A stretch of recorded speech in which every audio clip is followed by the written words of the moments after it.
काली अमावस की रात थी। चारों ओर सिवाय हवाएं और शोर के अलावा कुछ भी नहीं था। राजन को आज घर लौटने में देर हो गई थी। रात के सन्नाटे को वो अपनी साइकिल से चीरता हुआ चला जा रहा था।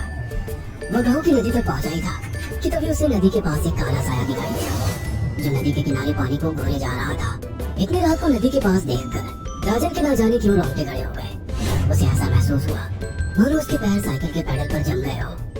राजन कपकपाते हुए होठों से बोला, कौन है वहाँ पर? राजन ने इतना बोला ही था कि अचानक वो साया बिजली की रफ्तार से दौड़ता हुआ राजन के नजदीक आ गया। राजन की नजर जैसे ही उस साये पर पड़ी, उसके अंदर से एक भयानक चीख निकल गई। अर्जुन का सारा ध्यान ड्राइविंग पर था। उसकी पत्नी शिखा कार में ड्राइविंग सीट के बगल में बैठी हुई एक मैगजीन पढ़ रही थी। शिखा ने मैगजीन रखकर अर्जुन की ओर देखकर कहा, और कितनी दूर रह गया है तुम्हारा गाँव अर्जुन? बस थोड़ी दूर रह गया है, आधे घंटे में हम पहुँच जाएंगे। तुम्हारे चेहरे पर इतनी टेंशन क्यों है? टेंशन क्यों नहीं होगी शिखा, मैंने अपनी माँ को बगैर बताए तुमसे लंदन में शादी तो कर ली। पता नहीं माँ तुम्हें देखकर कैसे रिएक्ट करेगी। डोंट वरी अर्जुन, मुझ पर भरोसा रखो।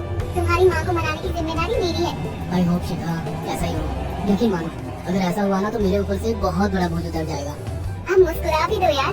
अच्छा तुम बता रहे थे कि गांव में तुम्हारी बहुत बड़ी हवेली बनी हुई है, कुछ बताओ ना अपनी हवेली के बारे में। अरे 15 मिनट में हम वैसे भी पहुंचने वाले हैं, तुम खुद देख लेना। कुछ ही देर में अर्जुन अपने गांव वीरपुर अपनी हवेली में खड़ा हुआ था। अर्जुन की माँ अर्चना देवी अर्जुन के स्वागत के लिए हवेली के बाहर खड़ी हुई थी। अर्जुन ने दौड़कर अपनी माँ के पैर छुए और डरते हुए बोला, ये शिखा है माँ, मेरी पत्नी। हम दोनों ने लंदन में शादी कर ली।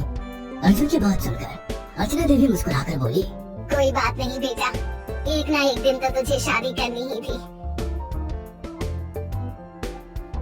इतना बोलकर अर्चना ने अपनी बहू को गले लगा लिया और वो अंदर आने का इशारा करती हुई वहाँ से चली गई।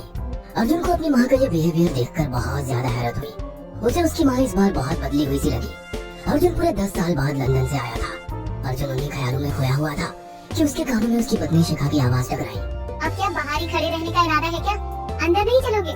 कौन से ख्यालों में गुम हो गए? मुझे लगा था माँ को मेरी शादी के बारे में जानकर बुरा लगेगा, मगर माँ को तो जैसे कोई फर्क ही नहीं पड़ा।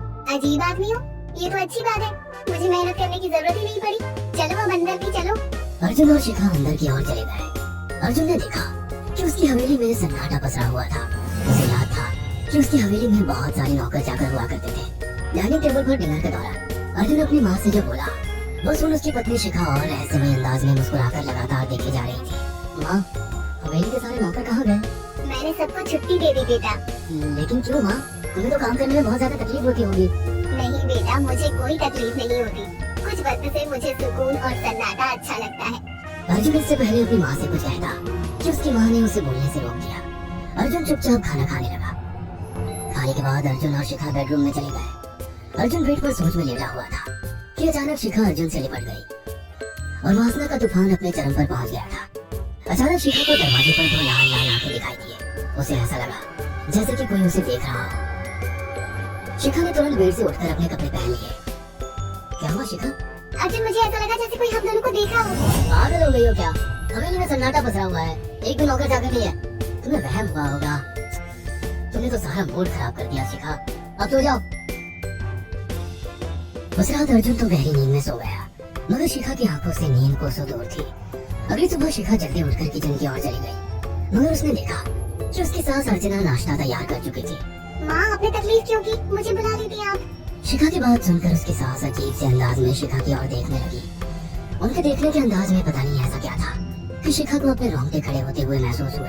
अर्चना धीरे धीरे करीब कदमों से शिखा के करीब आकर बोली, कोई बात नहीं बेटी, तुम्हें अब यहीं रहना है। तुम सिर्फ मेरे बेटे के साथ प्यार से रहो और जल्दी से मुझे एक पोता दे दो। काम की चिंता मत करो, वो सब मैं कर लूंगी। कुछ ही दिनों के बाद अर्चना गर्भवती हो गई। उसे हवेली में रहते हुए 6 महीने से ज्यादा वक्त हो चुका था और इन 6 महीनों में उसने नोट किया कि जब से वो गर्भवती हुई है उसकी सास अचानक से आकर उसके पेट पर हाथ रखने लगती और अजीब से अंदाज में उसके पेट को घोटने लगती। शिखा ने तंग आकर अर्जुन से कहा, अर्जुन, मुझे तुम्हारी माँ का बिहेवियर बड़ा अजीब लगता है। तुम्हारी माँ जब देखो मेरे पेट पर आकर हाथ फेरती रहती है। अरे माँ को अपने पोते के आने का बेसब्री से इंतजार है शिखा, इसमें अजीब लगने वाली क्या बात है? मैं तुम्हें कैसे समझाऊं? मैंने माँ की आंखों में एक अजीब सी चमक देखी है। कैसी चमक? जैसे किसी डायन की आंखों में होती है। शिखा की बात सुनकर अर्जुन का गुस्सा 7वें आसमान पर पहुंच गया। वो गुस्से से चीखते हुए बोला, खबरदार शिखा, आगे एक शब्द मेरी माँ के खिलाफ मत निकालना। नहीं तो मुझसे बुरा कोई नहीं होगा। तुम्हें शर्म आनी चाहिए शिखा। जब से तुम यहाँ पर आई हो तब से मेरी माँ तुम्हारी कितनी चिंता करती है। वह तुम्हें समय से खुद नाश्ता बना कर देती है, खाना देती है, यहाँ तक कि हवेली की साफ सफाई भी वो अकेली करती है। शाह बोलो अब तुमसे, शर्म आती है मुझे तुम्हें अपनी पत्नी कहते हुए। इतना कहकर अर्जुन गुस्से से कमरे से निकल गया। शिखा अर्जुन से बहुत कुछ कहना चाहती थी मगर कह नहीं पाई। उसने महसूस किया था कि चाहे कितनी भी तेज आंधी और तूफान आए मगर हवेली के अंदर धूल की एक परत तक नहीं जमती थी और दिन ब दिन अर्चना के चेहरे की झुर्रियां कम होती जा रही थी। ऐसा लगता था मानो वो जवान हो रही हो। शिखा के अब 9 महीने कंप्लीट हो चुके थे और एक रात अचानक उसका अर्जुन घबरा गया। वो दौड़ा दौड़ा माँ को बुलाकर लाया और बोला, माँ हमें तुरंत शिखा को किसी अच्छे हॉस्पिटल में एडमिट कराना होगा। अर्जुन ने देखा कि उसकी माँ ने उसकी बात को सुनाई नहीं। वो तो बस शिखा के दर्द की ओर आंखें फाड़ फाड़ कर देखी जा रही थी। अर्जुन ने फिर चिल्लाकर कहा, माँ हमें शिखा को इसी वक्त हॉस्पिटल में एडमिट कराना होगा। नहीं, शिखा की डिलीवरी हॉस्पिटल में नहीं, इसी हवेली में होगी। लेकिन इस हवेली में आपके और मेरे अलावा कोई नहीं है। तभी शिखा दर्द से तड़पने लगा। अर्जुन ने अपने बेटे को धक्के देकर कमरे से बाहर निकाल दिया और दरवाजा बंद कर लिया। अर्जुन हक्का बक्का रह गया। अर्जुन दौड़ता हुआ गांव की ओर गया। उसने देखा कि गांव में एक पेड़ के नीचे गांव के सभी बुजुर्ग इकट्ठे थे। उनके हाथों में जलती हुई मशालें थी। अर्जुन उनके पास पहुंच गया और बोला, मेरी मदद कीजिए, मेरी बीवी को प्रेगनेंसी दर्द हो रहे हैं। आप प्लीज किसी भाई को बुला लीजिए, जितना पैसा चाहिए देने को मैं तैयार हूँ। तभी उसके कानों में गांव के सरपंच की आवाज टकराई, बेवकूफ लड़के, तू अपनी बीवी को एक डायन के यहाँ पर मरने के लिए छोड़ आया। क्या कहना चाहते हैं आप जानते हैं आप क्या कह रहे हैं? वही जो तू सुन रहा है, तेरी माँ एक डायन है। इन गाँव वालों के हाथों में जो मशाले देखा है ना, हम तेरी ही हवेली में आग लगाने जा रहे थे। तेरी माँ ने इस गांव में ना जाने कितने नौजवानों को मार कर खाया है। तेरी माँ एक डायन है। लगता है आपका दिमाग खराब हो गया है। आप जानते भी हैं मैं कौन हूँ? हाँ मैं जानता हूँ, तो ठाकुर धीरेन्द्र प्रताप का बेटा है। तेरे पिता को शक हो गया था कि तेरी माँ एक डायन है, इसलिए उन्होंने तुझे हमेशा उससे दूर रखा। पहले तेरी माँ ने तेरे पिता को मारा और धीरे धीरे करके वह हवेली के सारे नौकरों को मार कर खा गई और फिर गांव वालों को भी मारने लगी और अब तो तेरे होने वाले बच्चे को खाएगी, क्योंकि डायन को नवजात शिशु का मांस खाना बहुत पसंद होता है। अगर मेरी बात पर यकीन नहीं है तो चलकर मेरे साथ तो खुद अपनी आंखों से देख ले। इतना कहकर सरपंच अर्जुन को लेकर हवेली की ओर चल पड़ा। उसके पीछे कई लोग थे जो जल्दी मशाले पकड़े हुए थे। हवेली के अंदर घुसकर उन्होंने उस कमरे के दरवाजे को तोड़ दिया जहाँ पर शिखा थी। कमरे का मंजर देखकर अर्जुन के रोंगटे खड़े हो गए। उसने देखा कि उसकी माँ एक बेहद भयानक रूप में उसके बच्चे का मांस खा रही थी और उसकी पत्नी शिखा फर्श पर मरी हुई पड़ी थी और पूरा फर्श खून से लाल था। अर्जुन को अपनी आंखों पर यकीन नहीं आ रहा था कि तभी उसकी माँ उसके ऊपर झपटी। सरपंच ने चीखकर कहा, अरे इस डायन को आग लगा दो, जिंदा जला दो इसे और साथ ही हवेली को भी। सभी लोगों ने जलती हुई मशालें डायन के ऊपर फेंक दी।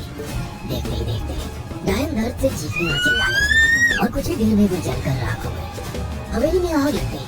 सभी लोग अर्जुन को खींचकर बाहर ले आए। अगले दिन अर्जुन अपनी पत्नी की यादें साथ लेकर आंखों में आंसू लिए दोबारा लंदन वापस चला गया।